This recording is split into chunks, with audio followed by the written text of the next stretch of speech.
Umunsi umwe Bakame yagiye mu ishyamba ihahurira n'inzovu. Inzovu irayibwira iti mva imbere wa busa we. Bakame irayisubiza iti aho ntiwagize ngo ubugabo ni ubunini? Niba utabyemera ngwino dusiganwe urebe ko ntakurusha imbaraga. Cyangwa se kubera ko uzi ko udashobora guterura ibyo biguru byawe ngo dusiganwe, enda dushake umugozi dukururane turebe urusha undi ingufu. Inzovu iraseka iti nta soni kuvuga ibyo, uko ungana uko tugakururana. Bakame iti ubwo urabitinye rero uratsinzwe. Inzovu iti mbega akagabo kirarira, ceceka wa busa we. Iti ngaho nikagende kaza n'umugozi, ariko kamenye ko nzagashikuza rimwe nkakamanika mu giti ibisiga bikakarirayo. Bakame iti ndumva gutukana byo warabyize, ariko nidukururana nkakunesha uzangororera iki? Inzovu iti nzaguha inzoga mu kibindi maze ugende uyisangire n'akagore kawe, kandi tuzuzura cyane. Bakame iti impaka zizakemurwa ejo rero. Zimaze gutandukana, Bakame ihura n'imfizi y'imbogo irayibwira iti amashyo mbogo.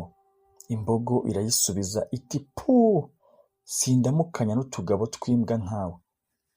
Bakame iti uranyikorereje, tugiye guhiganwa turebe urusha undi ingufu.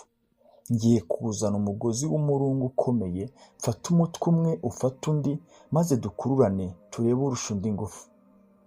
Imbogo iti genda uzawuzane ejo, ningukurura nkakwiyegereza nzakunyukanyuka nkugire ubushingwe. Nuko zombi zihana umukoro ziragenda. Bakame iragenda ibwira umugore wayo iti umva rero wa mugore we, mbohera umugozi w'imigwego ukomeye cyane, nanjye ndatyaza icyuma uhanagure n'inkangara, maze ejo nzakwereka aho tuzajya guhahira.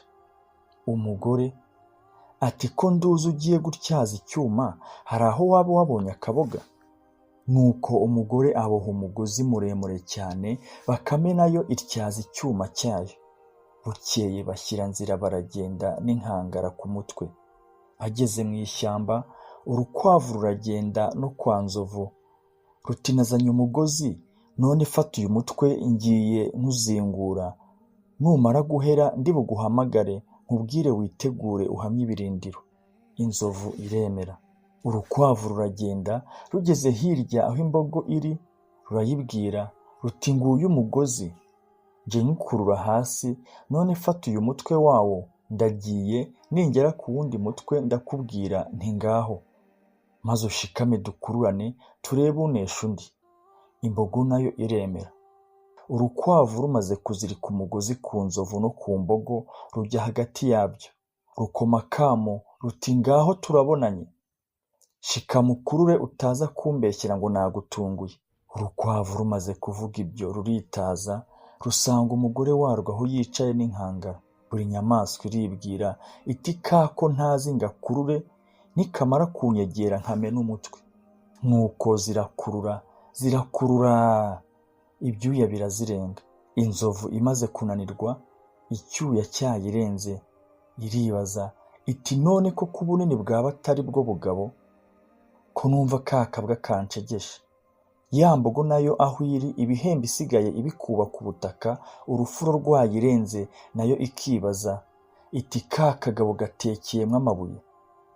Naho Bakame n'umugore we aho bicaye bakaryana inzara bagira bati ko kubunini si bwo bwenge. Agakwavu kabonye byahagira, amaso yabivuye umutwe, bigiye kunogoka gatema umugozi. Uko byagakuruye, Inzovu iragenda ikubita igitwe ku ibuye iraca.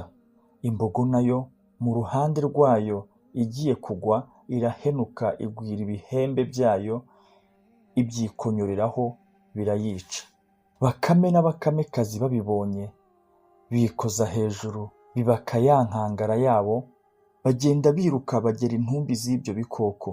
Nuko barabiketagura na cya cyuma bitwaje. Barangije inyama barayora bashyira mu nkangara, barikorera barataha. Bakame ikubita ikivugirizo iti ntubona se ko ubugabo atari ubunini? Bakamekazi iti no gushaka neza bitera ishema, sinjye wahera hahera umugani.